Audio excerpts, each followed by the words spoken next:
महिला बालकांचे हक्क आणि कल्याण समितीच्या अहवालात नमूद केलंय। वरिष्ठ पोलीस अधिकारी जालिंदर सुपेकर यांची चौकशी करण्याची आवश्यकता असून सुपेकरांना या तपासापासून दूर ठेवा, त्यांचा सहभाग आढळला तर निलंबित करून सहआरोपी करा, असं या अहवालात म्हटलंय।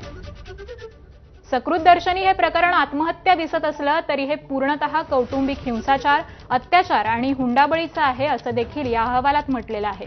या समितीने सरकारला व्यवस्थित त्रुटी दूर करण्यासाठी विविध शिफारसी केलेल्या आहेत। तर या संदर्भातली अधिकची माहिती आपले प्रतिनिधी वेदांत नेव यांच्याकडून घेऊयात। वेदांत, आता अहवाल समोर आलेला आहे आणि सुपेकर यांना देखील या प्रकरणापासून दूर ठेवण्यात आलेलं आहे। अधिकचे काय अपडेट्स आहेत? आकांक्षा, ज्या प्रकारे हा अहवाल जर आपण पूर्ण बघितला तर साधारणपणे 48 पानाचा अहवाल आहे आणि विधिमंडळाच्या महिला बालकांचे हक्क आणि कल्याण समितीच्या अहवालामध्ये ज्या काही गोष्टी नमूद केल्या त्यामध्ये त्यांनी सांगितले की सकृतदर्शनी जरी वैष्णवी हगवणीमध्ये प्रकरणामध्ये वैष्णवी हगवणीची जरी आत्महत्या पटत असली तरी हा एक कौटुंबिक हिंसाचार आहे आणि हुंडाबळी आहे आणि त्यामुळे त्याला त्याच दृष्टिकोनातून तपास केला पाहिजे असंही त्यांनी म्हटलेलं आहे।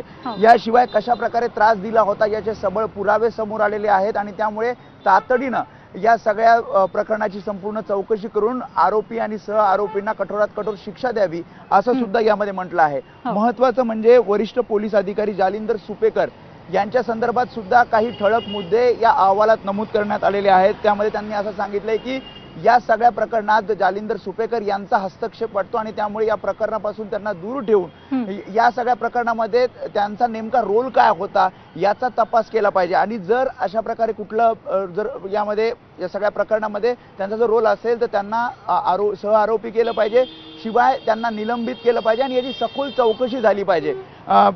आणखी काही महत्त्वाचे मुद्दे यामध्ये मांडलेले आहेत, ज्यामध्ये सुपेकरांची एक ध्वनिफीत प्रसारित झाली होती, त्याची सुद्धा फॉरेन्सिक विभागाकडून तपासणी केली पाहिजे आणि यामध्ये जर तथ्य असेल तर याची चौकशी करून लवकरात लवकर यामध्ये आरोपी आणि सहआरोपी हे समोर आले पाहिजेत असं सांगितलेलं आहे। त्यामुळे काही शिफारसी या 48 पानी जो अहवाल आहे त्यामध्ये करण्यात आल्यात।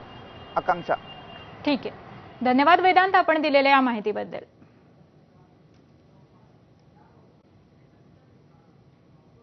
यानंतर